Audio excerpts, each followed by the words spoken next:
आता राजा दशरथ गुरु वसिष्ठांना वैशाख चतुर्थीचे व्रत विचारतात. गुर्जर प्रदेशामध्ये भद्रक नावाची नगरी होती. तेथील राजाचे नाव ब्रह्मप्रिय होते.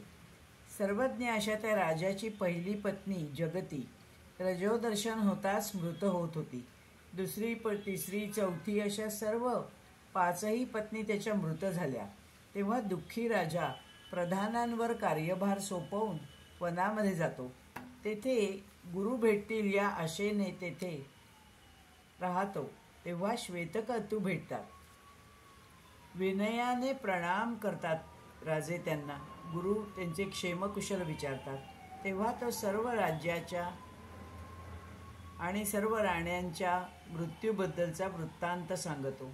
श्वेतकेतू ध्यान लावून बघतात आणि मग त्याला कारणही सांगतात. राजा, तुझ्या राज्यात चतुर्थीचे व्रत नष्ट झाले आहे म्हणून हे घडले आहे. तेव्हा ब्रह्मप्रिय राजा सर्व व्रत जाणून घेतो आणि हे गणाधीश कसा आहे हेही विचारतो.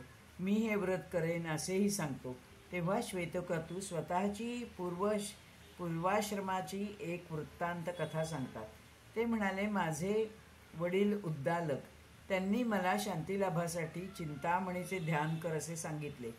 चित्त शरीरात कोठे असते ते त्या चित्तामध्ये चिंतामणी कसा राहतो हेही सांगितले. चित्त पंचविध आहे व चिंतामणी हृदयात राहतो. त्यामुळे मी योगीवंद्य झालो. मी तुला 32 अक्षरांचा मंत्र देतो, तो तू जपावा. हे ऐकून नमन करून राजा राज्यात परतला. प्रथम येणारी वैशाख शुक्ल चतुर्थी प्रजाजनांसह त्याने आचरली. त्यामुळे त्याच्या भार्येला जीवनवरदान लाभले. त्यांना पुत्रलाभही झाला. समस्त जनही आनंदी झाले. हा उद्दालक श्वेतकेतू प्रसिद्ध गाणपत्य होता. दुसरी कथा, एकदा अरुणींच्या आश्रमात एक द्विज येतो. तो अरुणींच्या भार्येवरच लुब्ध होतो. तेव्हापासून श्वेतकेतूंनी चतुर्थीचे व्रत रूढ केले.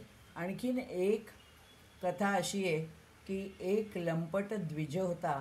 चोरी, मद्यपान, हिंसा आचरित असे. एकदाच एका शूद्र स्त्रीला धन देऊन त्याने भोगले.